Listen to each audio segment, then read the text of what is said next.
my name is Li Kynvi. I'm the intern minister at First Parish Church of Groton, Massachusetts, and welcome to day 13 of Kate Bowler and Jessica Richie's Good Enough Lent. We are doing adapted readings. This chapter is called Needing Rules at All. We crave rules to follow, and historically that makes sense. Civilizations and societies are hemmed in by laws like the Ten Commandments, the Noble Eightfold Path, the Beatitudes, the Benedictine Rule, the Five Pillars of Islam, and the Tao. Even creative practices like art have their own sets of rules. Leonardo da Vinci said, "Art breathes from containment and suffocates from freedom." And he knew that the human eye is delighted by works that follow rules of proportion, color, and perspective. Also, a chess match in which the pieces could move any number of spaces in any direction would soon be meaningless.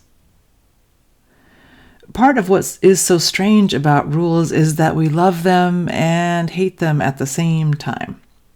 Let's say we want to become the kind of person or family who treasures what is most important and spends quality time together.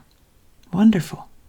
Now try discussing how this will have an impact on screen time with a teenager and not come away looking like Mussolini. Freedom and constraint. We hunger for both. A life of faith must have room for both.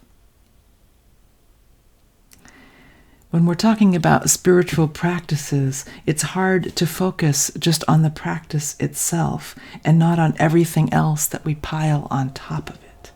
At least that's what comedian Brad Isaac learned when he met a comedy legend. In an interview with Life Hacker, he described bumping into the incomparable Jerry Seinfeld backstage at a club and asking him if he had any advice. Seinfeld suggested that the young comic buy a massive calendar and hang it on the wall. Write a joke every day. Then mark that day with a big red X on the calendar. And here's a quote. "After a few days, you'll have a chain. Just keep at it, and the chain will grow longer every day. You'll like seeing that chain, especially when you get a few weeks under your belt. Your only job is not to break the chain." End quote.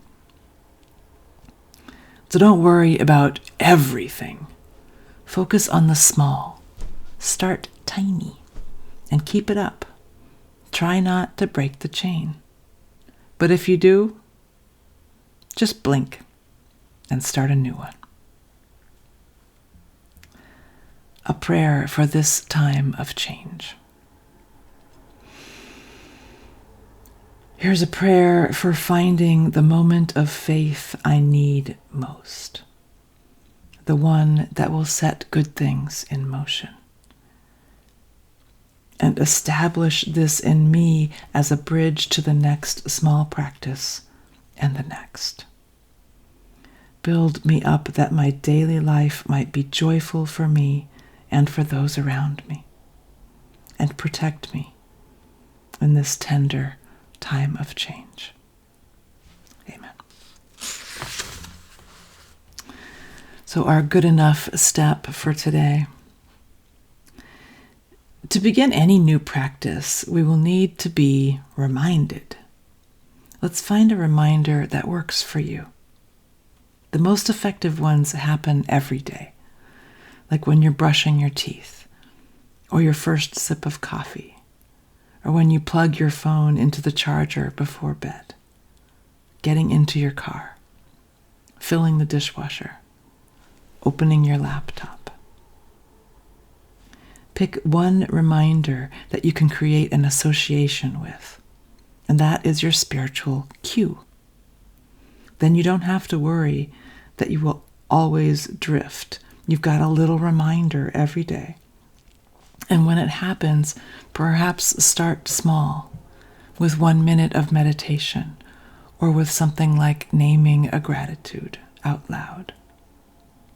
And then notice how this regular practice shapes your day. And from our online guide for today, think of the rules that go along with the practice of something that you have mastered, be it a hobby or an artistic expression or a job-related skill. How do these rules provide the structure for the creativity to be possible? And what spiritual habit would you like to be reminded to do each day? We just talked about this, but pick a physical reminder, a pebble in your pocket, an alarm, a paper chain that can provide the daily cue to make it possible.